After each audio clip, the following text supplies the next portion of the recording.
कभी ऐसा महसूस हुआ है कि कोई काम शुरू करते समय लगता है आज तो बिल्कुल मन नहीं है, हाँ बिल्कुल। शरीर एकदम थका हुआ, दिमाग कहीं और, लेकिन फिर आप मतलब जबरदस्ती शुरू करते हैं और कोई 15-20 मिनट बाद हाँ, जिसे हम वार्म अप होना कहते हैं। एग्जैक्टली उसके बाद एक ऐसी लय बनती है कि पता ही नहीं चलता घंटे कहाँ निकल गए। ये एक ऐसा एहसास है जो हम सब ने महसूस किया है और आज हम इसी की गहराई में उतरने वाले हैं। हमारी इस पूरी चर्चा का आधार है महान दार्शनिक और मनोवैज्ञानिक विलियम जेम्स का 100 साल से भी ज्यादा पुराना लेकिन आज भी उतना ही जरूरी निबंध द एनर्जीज ऑफ मेन। बिल्कुल। और हमारा मकसद है जेम्स के उस चौंकाने वाले विचार को समझना कि हम अपनी असली ऊर्जा के भंडार का बस एक छोटा सा हिस्सा ही इस्तेमाल करते हैं। सही बात है। तो आज की चर्चा का लक्ष्य है हमारी उस छिपी हुई क्षमता को खोजना और उसे बाहर लाने के रास्तों पर बात करना।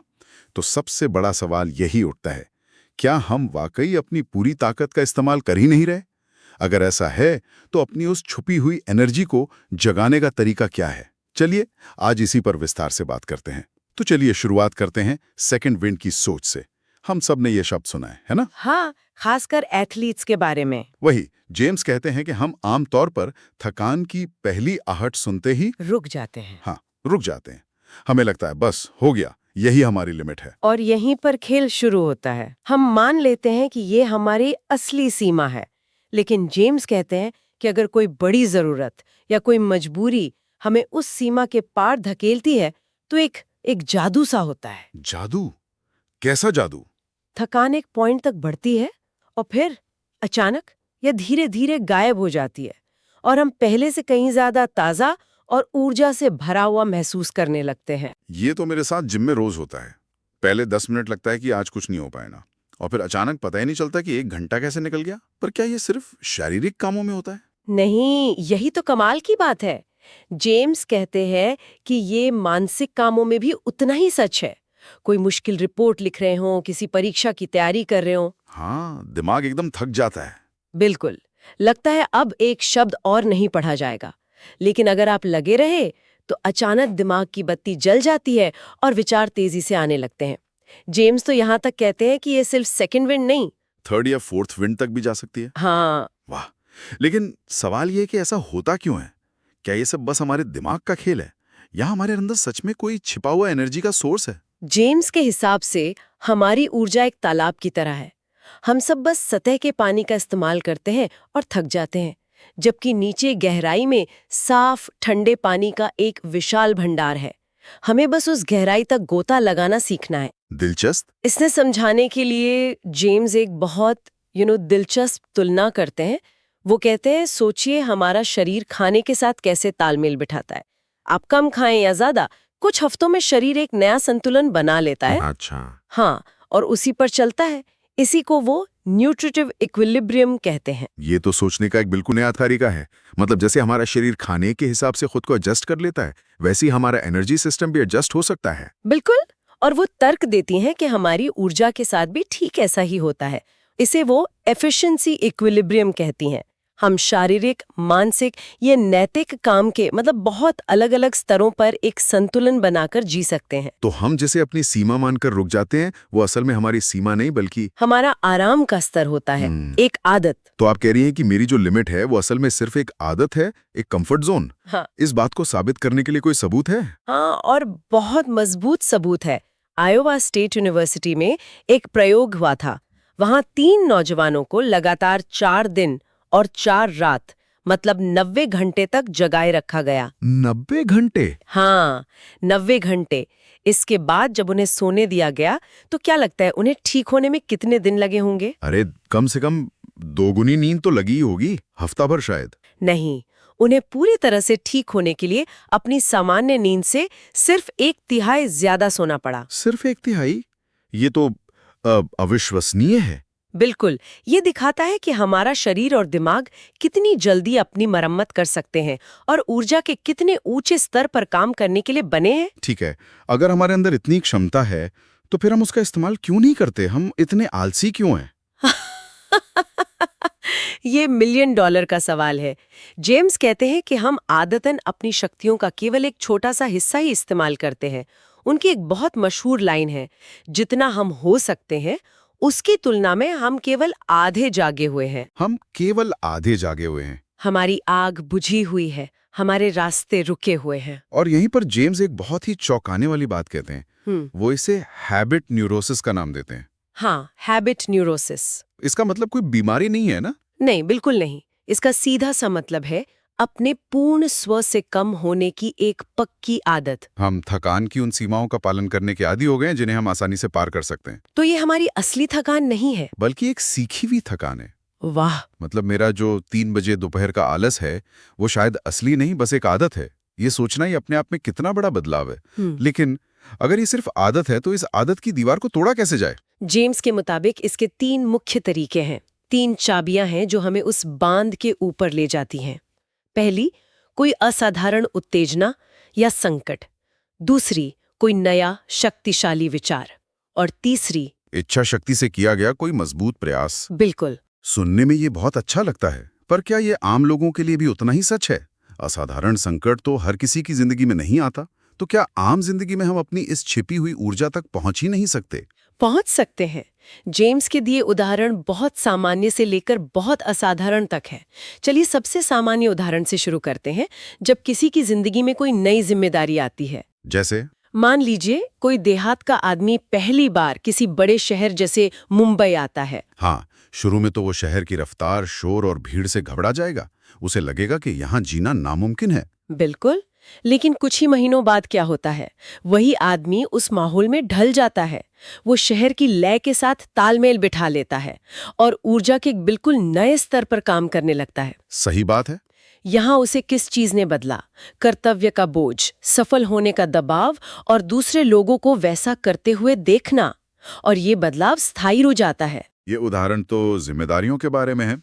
जेम्स ने जॉन स्टुअर्ट मिल का हवाला देते हुए महिलाओं की क्षमता की भी बहुत तारीफ की है।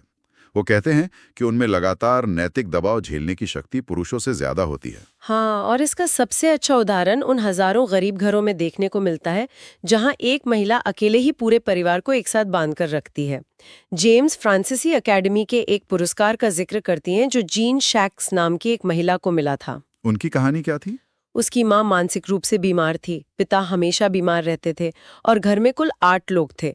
जीन ने अपनी मामूली मजदूरी से अकेले उस पूरे परिवार को पाला। ये कर्तव्य की भावना से पैदा हुई ऊर्जा का एक अद्भुत उदाहरण है। ये उदाहरण तो दिखाते हैं कि जिम्मेदारियां हमें कैसे बदल सकती हैं। लेकिन जेम्स कुछ ऐसी कहानियां भी बताते हैं जहां बात जिंदगी और मौत की थी। हाँ, उन हालात में इंसान की ऊर्जा का जो स्तर सामने आया, उस पर यकीन करना मुश्किल है। बिल्कुल। 1906 में फ्रांस की कुरियर्स कोला खदान में एक भयानक विस्फोट हुआ था। सैकड़ों खनिक मारे गए, 20 दिनों तक बचाव का काम चला और फिर मान लिया गया कि अब कोई जिंदा नहीं बचा होगा। लेकिन कहानी यहाँ खत्म नहीं हुई। नहीं, 20 दिन बाद बचाव दल को मलबे के नीचे से एक धीमी आवाज सुनाई दी। 20 दिन बाद? हाँ, ये नेमी नाम का एक खनिक था। वो 13 और लोगों के साथ खदान के अंदर गहरे अंधेरे में फंसा हुआ था। उस भयानक स्थिति में जहां मौत निश्चित लग रही थी, नेमी ने नेतृत्व संभाला।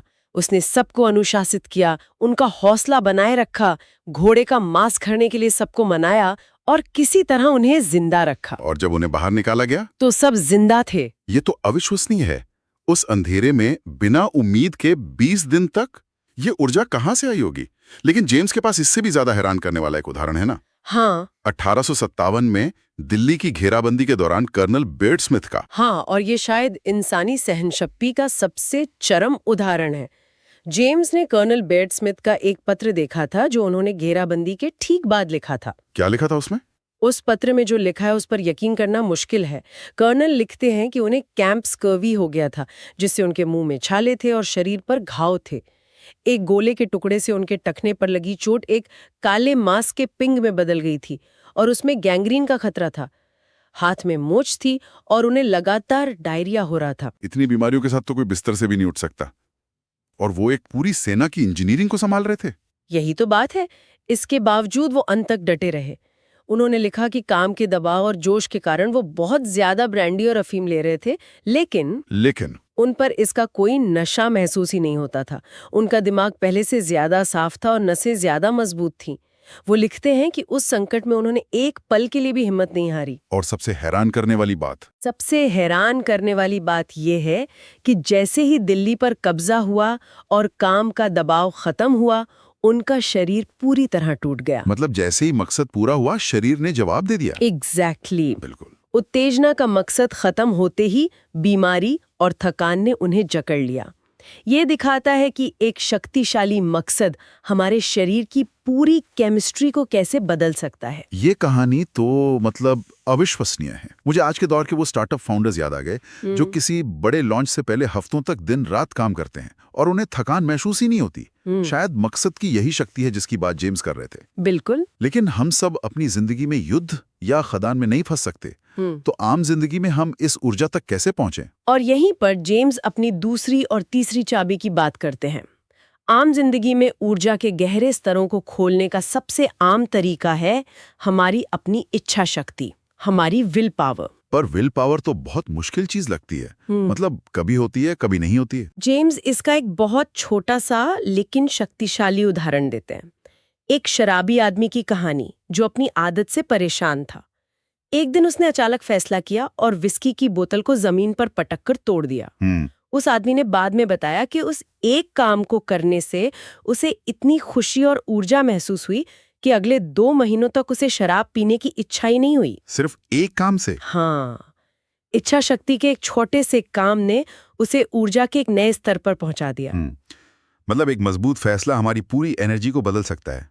लेकिन क्या इसे लंबे समय तक बनाए रखा जा सकता है? क्या हम अपनी विल पावर को ट्रेन कर सकते हैं, जैसे कोई मसल ट्रेन करते हैं? बिल्कुल। और यहीं पर जेम्स नियमित अनुशासन की बात करते हैं। वो भारत की योग प्रणाली का उदाहरण देते हैं। उन्होंने अपने एक यूरोपीय दोस्त का जिक्र किया जिसे दिमाग की एक गंभीर बीमारी थी। अच्छा। उस दोस्त ने हठ योग का अभ्यास शुरू किया। उपवास, सांस लेने के व्यायाम, ध्यान और मुश्किल आसन। और नतीजा क्या हुआ? नतीजा चौंकाने वाला था। कुछ ही महीनों में उस आदमी ने न केवल अपनी बीमारी पर काबू पा लिया, बल्कि उसकी इच्छा शक्ति और नैतिक बौद्धिक शक्ति एक नए स्तर पर पहुंच गई। उसका पूरा मानसिक सिस्टम ही बदल गया। वाओ। जेम्स के लिए ये बहुत जरूरी था। वो मानते थे कि इच्छा शक्ति कोई जादुई चीज नहीं है, इसे बनाया जा सकता है, ठीक वैसे ही जैसे योगी अपने शरीर को साधते हैं। ठीक है, तो इच्छा शक्ति एक चाबी है और दूसरी आपने कहा था शक्तिशाली विचार। इसका क्या मतलब है? जेम्स कहते हैं कि कुछ विचार ऊर्जा पैदा करने वाले यानी डायनामोजेनिक होते हैं। ये सिर्फ शब्द नहीं होते, ये हमारी नसों में बिजली दौड़ा देते हैं, जैसे मातृभूमि, तिरंगा, सत्य, विज्ञान, स्वतंत्रता। ये विचार हमें प्रेरित करते हैं। हाँ, जब ये विचार हमारे मन में आते हैं तो ये हमारी ऊर्जा के उन छिपे हुए भंडारों को खोल देते हैं और हम वो काम कर जाते हैं जो हम सामान्य रूप से कभी नहीं कर पाते। ये तो बड़े बड़े विचार हो गए। क्या छोटे व्यक्तिगत स्तर पर भी ऐसा कोई विचार काम कर सकता है? हाँ, और इसका एक बहुत मजेदार किस्सा है। प्रिंस पकलर मस्काउ नाम के एक जर्मन राजकुमार थे। वो खुद से सम्मान का वचन देते थे। खुद से? हाँ, जब भी उन्हें कोई मुश्किल काम करना होता था, जैसे सुबह जल्दी उठना, तो वो खुद से पूरी गंभीरता से वादा करते थे, मैं तुम्हें अपने सम्मान का वचन देता हूँ कि मैं सुबह उठूंगा। हाँ। और फिर चाहे कुछ भी हो जाए, वो उसे तोड़ते नहीं थे। हाँ। ये तो कमाल का दिमागी हैक है। मतलब अपने आप से ही एक ऐसा हथियार बना लेना जिसे आप तोड़ ही नहीं सकते। बिल्कुल। यह दिखाता है कि कैसे हम अपने मन के अंदर ही शक्तिशाली प्रेरणा बना सकते हैं। इसी से जुड़ी एक और बात जो जेम्स कहती हैं, वो अपने समय के न्यू थॉट और क्रिश्चियन साइंस जैसे आंदोलनों के बारे में है। अच्छा, वो क्या थे? इन सभी का मूल सिद्धांत था डर के विचारों यानी फियर थॉट को दबाना और अपने अंदर शक्ति और विश्वास का सुझाव देना। क्या ये काम करता था? जेम्स अपनी एक महिला मित्र की कहानी बताती हैं जिसे कैंसर था। डॉक्टरों ने जवाब दे दिया था, लेकिन अपने विचारों की शक्ति और अपनी सकारात्मक सोच के बल पर वो डॉक्टरों की बताई समय सीमा से कहीं ज्यादा समय तक एक सक्रिय, खुशहाल और दूसरों के लिए उपयोगी जीवन जीती रहीं। वाह। उनका मानना था कि उनके विचारों ने उनके शरीर को लड़ने की ताकत दी। विचारों की शक्ति का एक और बड़ा ही दिलचस्प उदाहरण है डॉक्टर थॉमस हाइस्लॉप, जो उस समय के एक बड़े ब्रिटिश मेंटल असाइलम के डॉक्टर थे, ने कहा था कि उनके 20 साल के अनुभव में नींद लाने वाली सबसे अच्छी दवा प्रार्थना है। ये तो बहुत बड़ी बात है। हाँ, उन्होंने कहा कि एक डॉक्टर के नाते वो प्रार्थना को मन को शांत करने का सबसे असरदार तरीका मानते हैं। इन सब बातों से जेम्स एक बहुत गहरे नतीजे पर पहुंचती हैं। वो कहती हैं कि हम अक्सर अपने दिमाग के एक हिस्से से दूसरे हिस्से को रोकते हैं। हमारी कुछ मान्यताएं, हमारी कुछ आदतें हमारी क्षमता के दूसरे हिस्सों पर ताला लगा देती हैं। उन्होंने एक उपमा भी दी थी, है ना? हाँ, बहुत अच्छी उपमा दी है। हम एक ऐसे काबिल इंसान की तरह हैं जो अपना सारा काम केवल एक उंगली से करने की आदत डाल लें और बाकी पूरे शरीर को बंद रखें। तो आज की इस पूरी बातचीत का सार यही है कि हम सबके अंदर ऊर्जा का एक विशाल अनदेखा समंदर है। हाँ, बिल्कुल। हम आदतन खुद को छोटी छोटी सीमाओं में बांध कर रखते हैं, ये मानकर कि बस यही हमारी हकीकत है। बिल्कुल। लेकिन असाधारण हालात, मजबूत इच्छा शक्ति और शक्तिशाली विचार हमें उन सीमाओं को तोड़ने और अपनी क्षमता के नए ऊंचे स्तरों तक पहुंचने में मदद कर सकते हैं। ये चाबियां हम सबके पास हैं। विलियम जेम्स का आखिरी संदेश एक तरह से शिक्षा और पर्सनल डेवलपमेंट की दुनिया के लिए एक चुनौती है। वो कहते हैं कि हमें इंसानी शक्ति की सीमाओं का एक नक्शा बनाने की जरूरत है। जैसे आंखों का डॉक्टर हमारी नजर का एक चार्ट बनाता है। हाँ। और हमें इस बात का भी अध्ययन करने की जरूरत है कि अलग-अलग तरह के लोगों के लिए वो कौन सी अलग-अलग चाबियां हैं जो उनकी ऊर्जा के इन छिपे हुए भंडारों को खोल सकती हैं। किसी के लिए धर्म काम करेगा, किसी के लिए विज्ञान, किसी के लिए कर्तव्य, तो किसी के लिए प्यार। ये एक बहुत बड़ा और जरूरी काम है जो आज भी अधूरा है। बिल्कुल। जेम्स ने हमें अपनी ऊर्जा को अनलॉक करने के तरीके तो बताए, लेकिन एक सवाल हमारे सोचने के लिए छोड़ गए, और वो सवाल ये है, इस बढ़ी हुई शक्ति और ऊर्जा के साथ क्या जिम्मेदारी आती है?